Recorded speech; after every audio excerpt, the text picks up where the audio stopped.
Hello मेरे प्यारे बच्चों, कैसे हो? सभी बहुत अच्छे होंगे और सभी की पढ़ाई बहुत अच्छी चल रही होगी। भगवान सब पर बहुत कृपा बनाए रखें। आप लोगों ने जो लक्ष्य बनाया है उस तक जल्दी पहुँचें। और बच्चों, आज संडे की खूब फुल मस्ती हो गई होगी। ठीक है, फुल मस्ती के साथ आपका वीडियो भी आ गया है, ज्योग्राफी एनसीईआरटी चैप्टर 3 क्लास 6 का। और बच्चों, कल का वीडियो आप लोगों ने देखा, लेकिन किसी का कमेंट नहीं आया मुझे। वीडियो कैसा लगा, क्या कमी थी, क्या अच्छा लगा, आप लोग ज़रूर बताया करिए। कोई कमी हो, कुछ सुझाव देना हो कि मैम इसमें ये करिए, कि मैम ये पढ़ाइए। हमने कल ये भी पूछा था कि बच्चों अगला टॉपिक क्या पढ़ोगे, आप बता दो, हम उस पर वीडियो बनाएं। फिर मुझे कुछ समझ में नहीं आया, हमने कहा चलो अभी फ्लो बना है ज्योग्राफी का तो उसको ही पढ़ाते हैं। और बच्चों, एक बात और बताएं, कल मेरा एक और बच्चा जुड़ गया है सब्सक्राइबर में, तो उस बच्चे को बहुत बहुत धन्यवाद। उसने मेरा चैनल सब्सक्राइब किया है। बच्चा, मैं तुमको दिल से धन्यवाद देती हूँ और तुमने जो मेरे ऊपर विश्वास बनाया है उसको कभी भी टूटने नहीं देंगे। और बस ऐसे ही पढ़ाई करते रहो, तुम लोग अपना बेस्ट दो, हम अपना बेस्ट देते रहेंगे। और कुछ चीज़ें ऊपर नीचे होती रहेंगी, वो तो प्रकृति का खेल है, उसमें हम कुछ नहीं कर सकते हैं बच्चों। कभी तबीयत खराब होना, कभी किसी चीज़ की समस्या होना, तो उसके साथ उनको हटाकर हम अपना बेस्ट देते रहेंगे। ठीक है, आप लोग केवल पढ़ाई करिए। जिन लोगों ने हमें सपोर्ट किया है उनका बहुत बहुत आभार। और बस हम आपकी उस पर खरे हुए उतरेंगे। ठीक, हम यही कहेंगे। ठीक है, तो बच्चों आज शुरू करते हैं अपना चैप्टर 3 ज्योग्राफी और एनसीईआरटी का। तो आज हम लोग क्या पढ़ेंगे इसमें? पृथ्वी की गतियाँ। क्या पढ़ेंगे? पृथ्वी की गतियाँ। बच्चों, हम एक चीज़ और कहेंगे, जैसे हम ये चैप्टर पढ़ाते हैं तो आप लोग एक क्लास की तरीके पढ़ा करिए, हर चीज़ को डीप नॉलेज लिया करिए।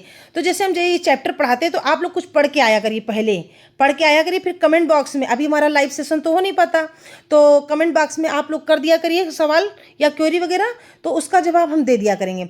तो आप लोग ऐसे तो हम अपना पढ़ाते हैं, अपने हिसाब से पढ़ाते हैं, आप लोगों के मन में भी कुछ क्वेश्चन होंगे, उनको तो हम सुन नहीं पाते हैं, उनको तो हम समझ नहीं पाते हैं, तो हम कुछ जान नहीं पाते कि मेरा बच्चा क्या जानना चाहता है, क्या पढ़ना चाहता है, क्या उसकी सोच है। तो आप लोग उसमें लिख दिया करिए, तो हम उसमें उत्तर दे दिया करेंगे। धीरे धीरे ही गाड़ी आगे बढ़ती है ना, स्टेशन से गाड़ी जब छूटती है तो एकदम स्पीड नहीं पकड़ती, धीरे धीरे ये गाड़ी आगे बढ़ती है। हमारी गाड़ी भी धीरे धीरे आगे बढ़ रही है, आप लोग बढ़ाते जाएंगे, हमारी गाड़ी बढ़ती जाएगी। ठीक है, सभी बच्चों को धन्यवाद जिन्होंने हमारे ऊपर इतना विश्वास बनाया। और ये मेरा वादा है, एक माँ का, एक टीचर का, एक बहन का, जो भी मानो हमको, एक गुरु का, तुम्हारे विश्वास को कभी हम तोड़ेंगे नहीं। ठीक है, चलो अच्छा पढ़ते हैं। आज हम लोग पढ़ेंगे पृथ्वी की गतियाँ। क्या होती हैं गतियाँ? घूर्णन, परिक्रमण और ऋतुओं का विज्ञान क्या होता है। ये बच्चा पूरा मैंने एक चित्र बना दिया, इसी में पूरा लेसन है। आप लोग केवल थोड़ी 10 मिनट की एक स्टोरी सुन लो, मैं स्टोरी के माध्यम से ही पढ़ाऊंगी। ठीक है, और स्टोरी सुनो, उसके बाद ये डायग्राम दिखाएंगे पूरा, आपका पूरा चैप्टर दिल और दिमाग में फीड हो जाएगा। फिर कोई क्वेश्चन रात में भी आए, दिन में आए, कहीं बैठे हो, कहीं उठे हो, याद करने की ज़रूरत नहीं है। एडवांस टेक्नोलॉजी बहुत बढ़ गई है, बस पढ़ो, समझो, लिखो, बस तुरंत उत्तर दो। अब वो ज़माना गए कॉपी लेके रटने वाले। आराम से समझो, लेकिन जब आप पढ़ने बैठो तो बच्चों अपना 100% दो, बस हम यही चाहते हैं। जब आप पढ़ने बैठो तो उसमें फिर आपको भूख प्यास कुछ भी लगे उसको कंट्रोल करो। जब हम साधना करते हैं तभी कोई चीज़ प्राप्त होती है, बस इतना हम चाहते हैं। तो 10-15 मिनट जो भी हम कहानी के तौर पे सुनाते हैं वो आप लोग सुन लो, बस, और कुछ नहीं। उसके बाद ये डायग्राम देख लो, उसके बाद ना समझ में आए तो एक बार वीडियो देख लो। कैसे नहीं समझ में आएगा, कैसे क्वेश्चन बाहर जाएगा? जा ही नहीं सकता। जब हम 3-3 बार कोशिश करेंगे वो जा ही नहीं सकता बच्चों, इतना विश्वास करो। ठीक है, तो चलो शुरू करते हैं। तो बच्चों, क्या होती है पृथ्वी की गतियाँ? अच्छा बच्चों, एक बात बताओ, पृथ्वी एक लट्टू की तरह घूमती है। कैसे घूमती है? एक लट्टू की तरह परिक्रमा भी करती है। और क्या आपको पता है कि फरवरी में हमें एक बोनस दिन भी मिलता है? मिलता है ना, मिलता है ना बोनस दिन, उसको क्या कहते हैं? आज हम इन्हीं सब के बारे में समझेंगे कि फरवरी में एक बोनस दिन जो मिलता है वो क्यों मिलता है, पृथ्वी कहाँ पे रहती है, कैसे घूमती है, ऋतुएं कैसे बदलती हैं, अक्ष क्या होता है, परिक्रमण क्या होता है, घूर्णन क्या होता है, ऋतुएं कैसे बदलती हैं, अयांत क्या होता है, विषुव क्या होता है, इन्हीं के बारे में चर्चा करेंगे। तो बस आप लोग 10 से 15 मिनट जो भी है आप लोग ध्यान से केवल इसको सुन लो। सुन लो और दिमाग में बैठा लो, चाहे आंख बंद करके सुनो चाहे आंख खोल करके सुनो। आंख बंद करके कहानी सुनो, आंख खोल करके डायग्राम देख लो, उसके बाद एक मन में मनन करो, उससे उसको कनेक्ट करो और आराम से सारे क्वेश्चन आपके होंगे। ठीक है बच्चों, तो क्या है पृथ्वी की गतियां क्या है? पृथ्वी का अपने अक्ष पर घूमना घूर्णन कहलाता है। अब अक्ष क्या होता है? अक्ष जान लो बच्चा क्या होता है। देखो रेड कलर ले लेते हैं। देखो जैसे हम लोग एक लट्टू है ना, लट्टू किसी के सहारे तो लगाएंगे, ये कील है जैसे हमारी लट्टू की, और ये हमारा धागा है, ये हमारा धागा हो गया। तो ऐसे ही पृथ्वी को भी एक काल्पनिक रेखा मान लिया गया है कि इसका क्या, ये अक्ष किस पे टिकी है? एक कील पे कह लो, एक धागे पे कह लो। आप लोग देखते नहीं हो जैसे चाकू में कभी छोटे बच्चे होते हैं, मम्मी सब्जी छील रही होती किचन में, तो आलू चुभो देते हैं तो वो लटका रहता है। आपने कभी देखा होगा, आप जो छोटे होंगे, कि पहले वो मिलता था धागे में डाल के बंगी टाइप में, उसको खींचो तो वो ऊपर नीचे होती थी, काफ़ी होती थी। तो वो समझ लो, मतलब किसी पे टिका होना, उसको क्या कहते हैं? अक्ष कहते हैं। क्या कहते हैं? अक्ष कहते हैं। तो घूमना कहलाता है। सूर्य के चारों ओर एक स्थिर कक्ष में पृथ्वी की गति का परिक्रमण होता है। क्या होता है? परिक्रमण होता है। सूर्य के चारों ओर किसका होता है? सूर्य के चारों ओर एक स्थिर कक्ष में, यानी स्थिर एक कक्ष होता हमारा है। जैसे ये हमारा कक्ष हो गया स्थिर, और इसके चारों ओर एक क्या हो रहा? परिक्रमण हो रहा, परिक्रमण हो रहा। यहाँ पे देखिए जैसे कील लट्टू तरीके नहीं घूमती है, देखा होगा आपने, लट्टू घूमता है, उसका क्या हो रहा? परिक्रमण हो रहा है। ठीक है, तो पृथ्वी से प्रकाश प्राप्त होता है। सूर्य के चारों ओर एक स्थिर कक्ष में पृथ्वी की गति का परिक्रमण होता है। ठीक है, अब क्या होता है? पृथ्वी से प्रकाश प्राप्त करती है। पृथ्वी किससे प्रकाश प्राप्त करती है? सूर्य से। पृथ्वी किससे प्रकाश प्राप्त करती है? सूर्य से। पृथ्वी गोल है। कैसा है पृथ्वी का आकार? गोल है। इसलिए एक समय में सिर्फ इसमें क्या होते थे? आधे भाग पर ही सूर्य की रोशनी पड़ती थी। जैसे आपने देखा होगा कि पृथ्वी ये गोल है, जैसे ये क्या है बच्चों? ये हमारी पृथ्वी गोल है। तो जब कोई चीज़ गोल हमारी होगी तो बड़ी भी जैसे होगी। तो जैसे हम कोई चीज़ प्रकाश डालेंगे, टार्च थोड़ी सी बना रहे, तो ये हमारा आधे हिस्से में प्रकाश जाएगा। जब आधे हिस्से में हमारा प्रकाश जाएगा, ठीक है, आधे हिस्से में हमारी प्रकाश जाएगा, रोशनी जाएगी, तो वही हिस्सा तो चमकेगा। चाहे लाइट कह लो, आप ऐसे समझो, आपका बहुत बड़ा घर है, कमरा है, उसमें बल्ब लगा है, तो बल्ब लगा है, जिस कमरे में बल्ब लगा है उसी में तो रोशनी होगी। चाहे जितने वाट का बल्ब आप लगा लो, उसी कमरे में रोशनी रहेगी। उससे बाहर आपका जो बरामदा होगा या दूसरा कमरा होगा या दूसरा खंड होगा, उसमें रोशनी नहीं जाएगी, वो उसी कक्ष में पड़ेगी जहाँ पर वो बल्ब लगा है। ऐसे ही पृथ्वी है, जिधर सूर्य का, पृथ्वी गोल है इसलिए एक समय में सिर्फ इसमें ही आधे भाग पर सूर्य की रोशनी पड़ती है। सूर्य की ओर वाले भाग पर, जैसे कि हमने कमरा बताया ना, कि जहाँ पे सूर्य वाला भाग होगा वहीं पर क्या होगी? रोशनी पड़ती है। और सूर्य की जहाँ भाग नहीं होगा वहाँ सूर्य की रोशनी नहीं पड़ पाएगी। जहाँ सूर्य का भाग नहीं होता है वहाँ सूर्य की रोशनी नहीं पड़ेगी, तो वहाँ क्या रहेगा? रात। जैसे हमने बताया कमरे के अंदर बल्ब लगा है तो आप ऑन करोगे तो कमरे में ही लाइट जलेगी, बाहर अंधेरा ही रहेगा। ठीक है बच्चों, तो ये हमारा हो गया क्या है? पृथ्वी की गतियाँ, सूर्य की रोशनी कैसे पड़ती, क्या पड़ती। अब पृथ्वी की दो गतियाँ होती हैं, कौन कौन सी? घूर्णन और परिक्रमण। कौन सी होती? घूर्णन और परिक्रमण। पृथ्वी का अपने अक्ष पर घूमना, जैसे पृथ्वी है, ये यहाँ पर अपने, जैसे लट्टू अपने अक्ष पर घूम रहा है, अपने अक्ष पर घूम रहा है लट्टू ना, तो अपने ही अक्ष पर घूमना, इसको क्या कहते हैं? घूर्णन कहते हैं। जो एक ही दिशा, एक ही अक्ष पर घूम रही है, अपने अक्ष पर घूमना, इसको क्या कहते हैं? घूर्णन कहते हैं। अब परिक्रमण क्या कहते हैं?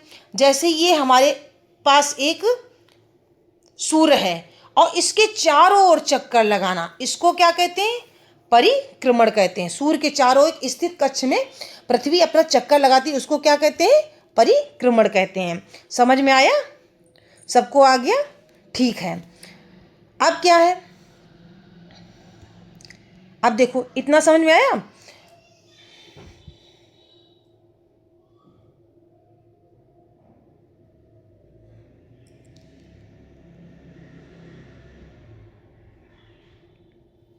अब बच्चों देखो, जैसा कि हमने पहले भी बताया था कि पृथ्वी का एक अपना क्या होता है, काल्पनिक कक्ष होता है। जैसा कि हमने पहले बताया था कि पृथ्वी का अपना एक काल्पनिक रेखा होती है, जैसे ये धागा है या कील ले लो या सरिया ले लो, जो भी तुम्हें, इसका एक अपना क्या होता है, अक्ष होता है या एक रेखा बना ली, काल्पनिक है, ये उसी पे घूमती है। इसी को क्या कहते हैं, या कच्छी समता से 66.5 डिग्री का कोण बनाती है। ये अपने अक्ष पर देखो कैसे घूमती है। इसका ये एक बिंदु हो गया, ठीक है।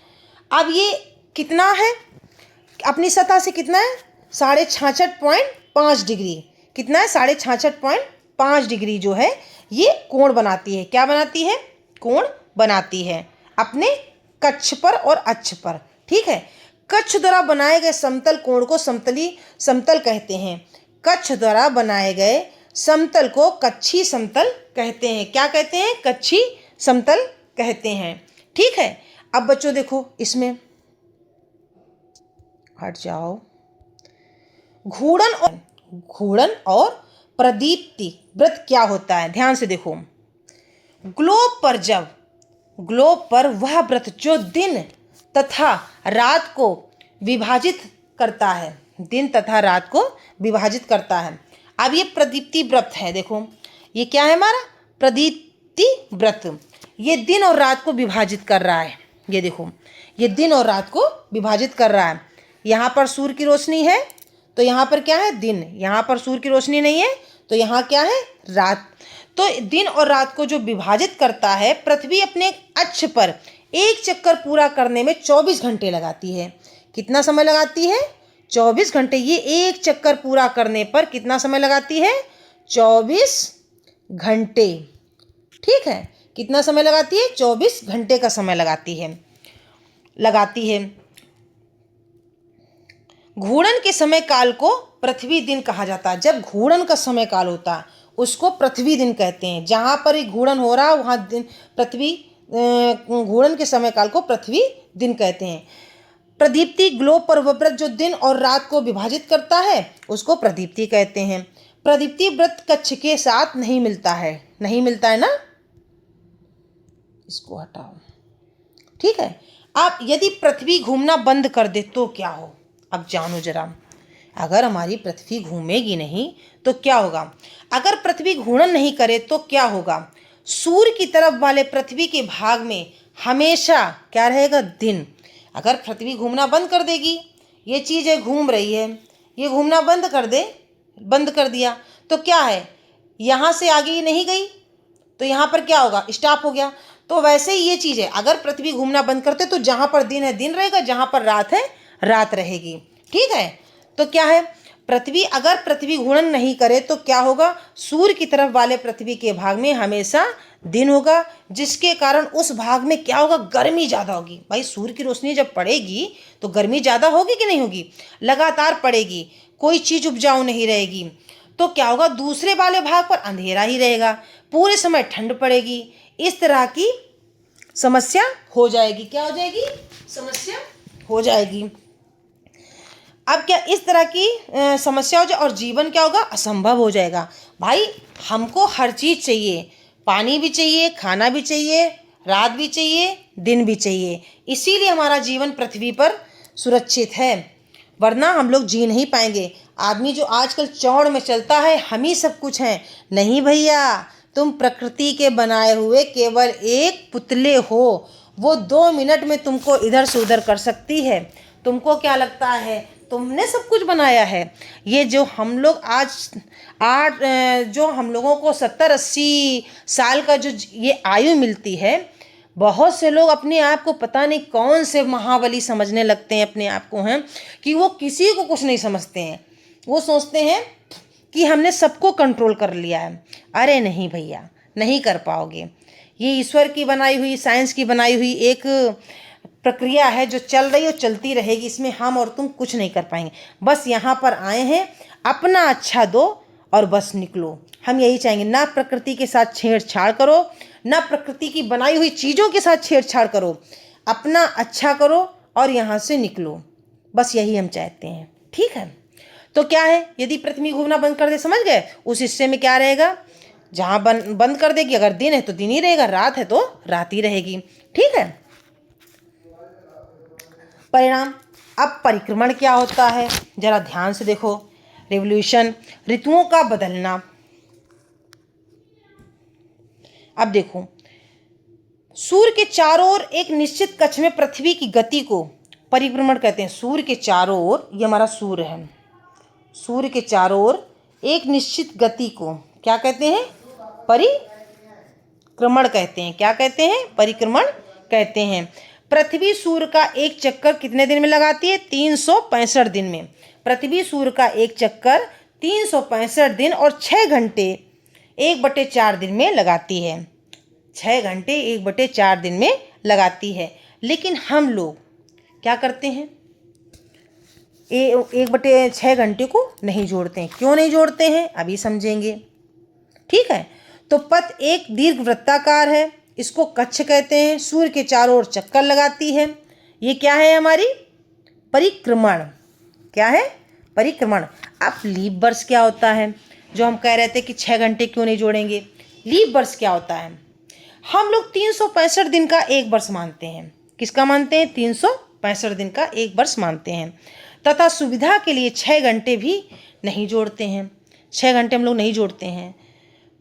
4 वर्षों में बचे हुए 6 घंटे मिलना एक दिन यानी 24 घंटे के बराबर हो जाता है। जो 6 घंटे हम लोग जोड़ नहीं रहे, वो 4 वर्षों में एक दिन बन जाता है और वो 24 घंटों के बराबर हो जाता है। इसके अतिरिक्त दिन को फरवरी में महीने में जोड़ा जाता है। इसके दिन को किस में जोड़ा जाता है, फरवरी के महीने में जोड़ा जाता है। इस प्रकार प्रत्येक चौथे वर्ष फरवरी किसकी पड़ती है, 28 के बदले 29 दिन की पड़ती है। जो 6 घंटे हम लोग जोड़ते हैं 4 साल में, उन्हीं की वो जो 29 तारीख की एक फरवरी पड़ती है, वो इसीलिए पड़ती है क्योंकि हमने 6 घंटे 4 सालों में जोड़े हैं। वर्ष कहते हैं, और ये कितने दिन का होता है, 366 दिन का होता है। आशा करते हैं आपको समझ में आया होगा।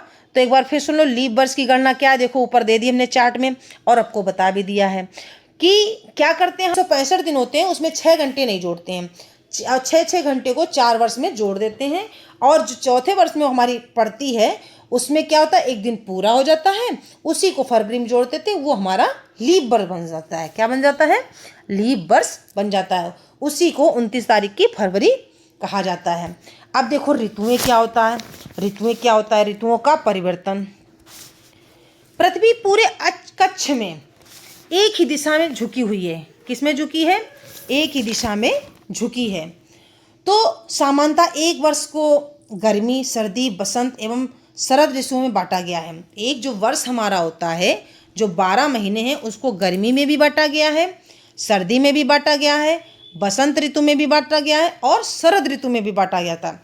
ऋतुओं में परिवर्तन सूर्य के चारों ओर पृथ्वी की स्थिति में परिवर्तन के कारण होता है। अब ऋतु में परिवर्तन क्यों होगा, क्योंकि जब पृथ्वी की सूर्य के चारों ओर पृथ्वी की स्थिति में परिवर्तन होगा तो ऋतुओं में भी परिवर्तन हो जाएगा। होगा कि नहीं होगा, तो वही हमारा हो जाता है। अब देखो क्या होता है, ऋतु में परिवर्तन 2 मुख्य कारण, पृथ्वी का परिक्रमण, कैसे परिक्रमण करती है, सूर्य का चक्कर कैसे लगाती है, और पृथ्वी का अपने अक्ष का एक ही दिशा में झुका होना, ये क्या कहलाता है, ऋतुओं में परिवर्तन। इस चक्र के 4 स्थितियां बनाती हैं जो ऋतुओं का निर्धारण करती हैं। अब देखो क्या होता है, महत्वपूर्ण तिथियां ठीक क्या होती हैं। उत्तर अयान, उत्तर अयनांत, ये क्या होता है। सबसे पहले तो ये तुम लोग समझो अयनांत क्या होता है। अयनांत समझते हो क्या होता है। अयनांत का मतलब होता है बच्चों, पहले अयनांत तो समझो क्या होता है। आयन का मतलब अर्थ होता है मार्ग, आयन का मतलब होता है मार्ग, और अर्थ और मार्ग, और अंत का मतलब क्या होता है, अर्थ, सीमा।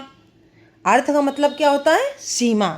तो इसका यानी इसका जब सूर्य के उत्तर या दक्षिण जाने की यात्रा का अपनी आखिरी चरम सीमा पर पहुंच जाती है, जब सूर्य के उत्तर या दक्षिण जाने की यात्रा अपनी चरम सीमा पर पहुंच जाती है, चाहे उत्तर में जा रही हो चाहे दक्षिण में जा रही हो, वो अपनी सीमा पर जब पहुंच जाती है तो उसको क्या कहते हैं, अयनांत कहते हैं। इसमें आगे एक शब्द आएगा ध्रुव। ध्रुव क्या होता है? अब वो ध्रुव तारा नहीं है।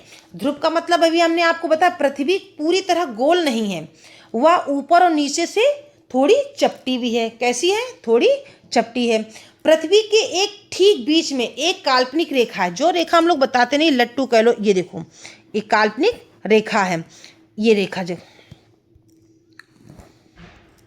ये काल्पनिक रेखा है जिस पर वो घूमती है, रेखा गुजरती है, जिसके चारों ओर घूमती है, जैसे लट्टू अपनी कील पर घूमता है। इस रेखा को ही ध्रुव कहा जाता है। क्या कहा जाता है? ध्रुव कहा जाता है।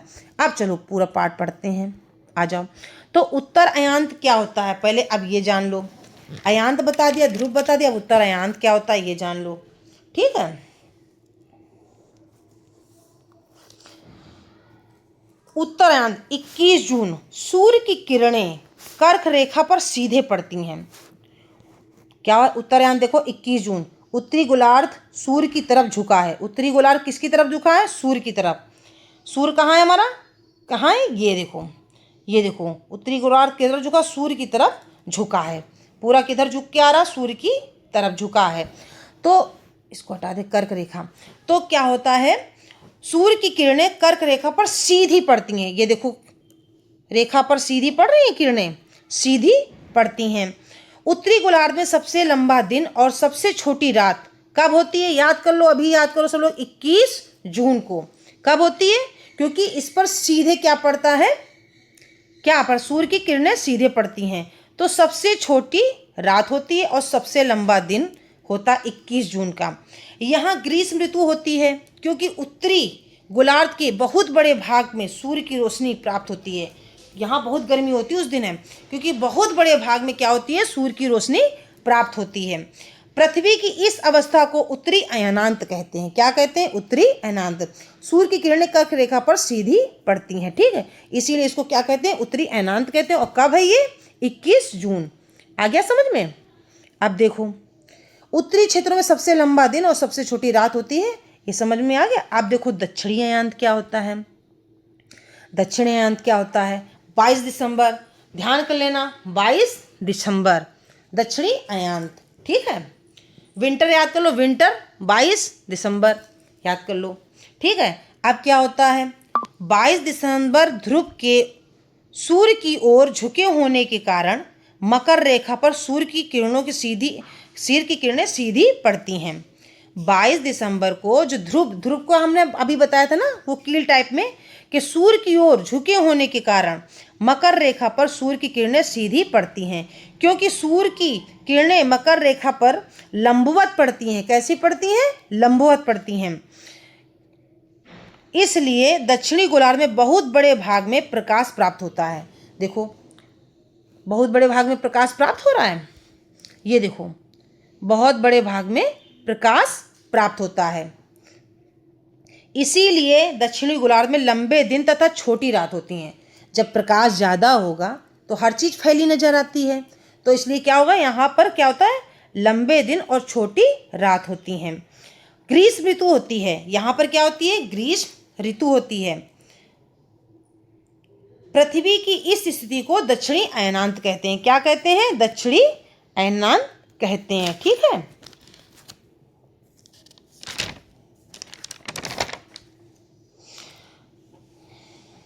अब देखो विषुव क्या होता है।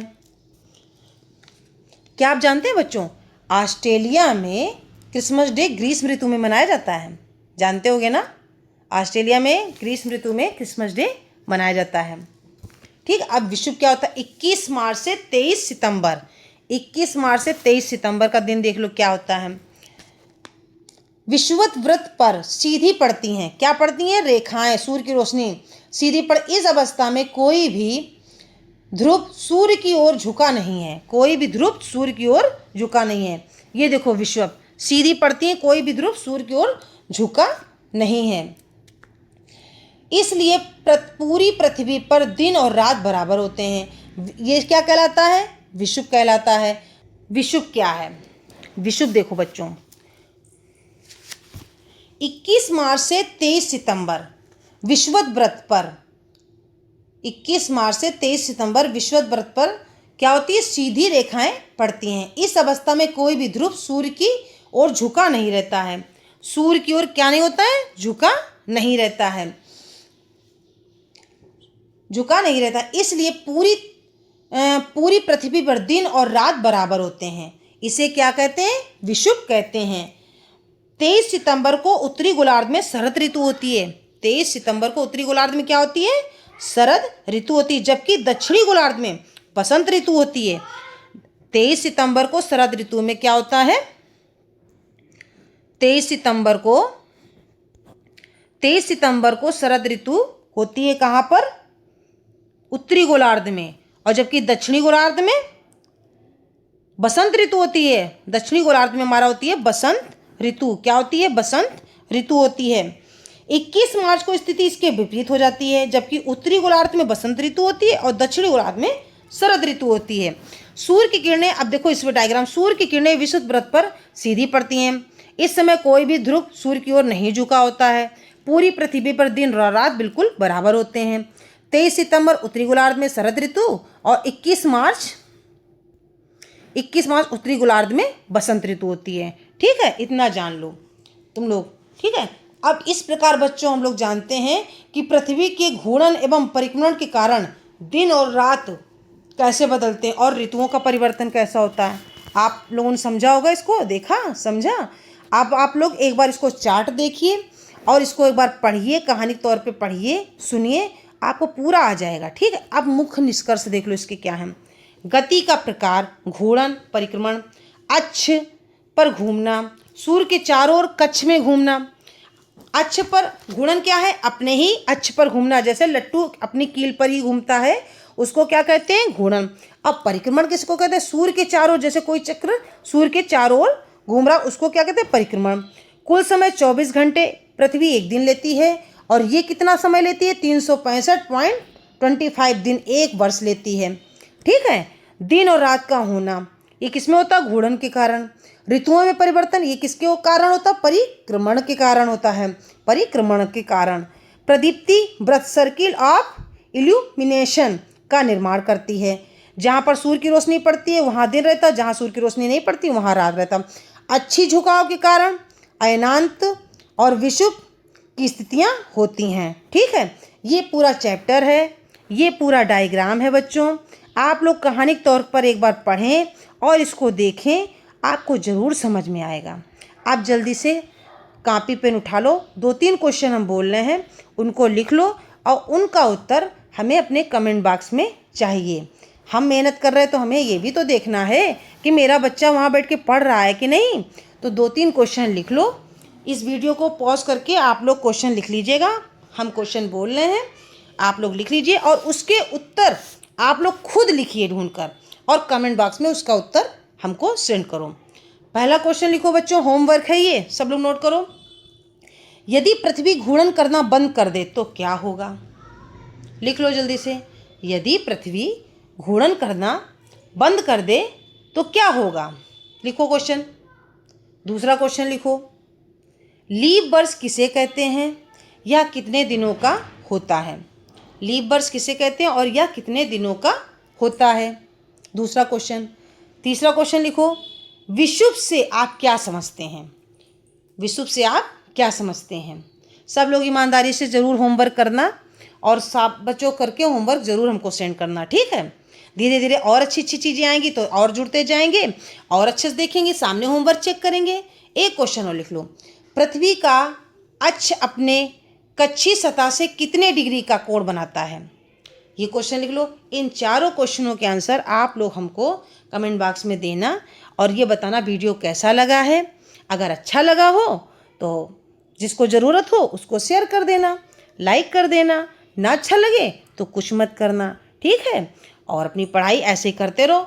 किसी और टॉपिक पे वीडियो चाहिए, कुछ और पढ़ने में इंटरेस्ट हो, या कैसे पढ़ाएं तुम लोग कोर्स पूरा हो, ये हमको एक मैसेज करके बता दिया करो, वरना फिर हम अपने हिसाब से ही वीडियो बनाएंगे। ठीक है, अब आराम से तुम लोग पढ़ो, और वीडियो देखने के बाद थोड़ा सा रेस्ट लो, उसके बाद क्वेश्चन आंसर करो, हमको उत्तर दो, और उसके बाद अपनी जो खेलना कूदना खेलो कूदो, लेकिन पढ़ाई फिर करना, ठीक है?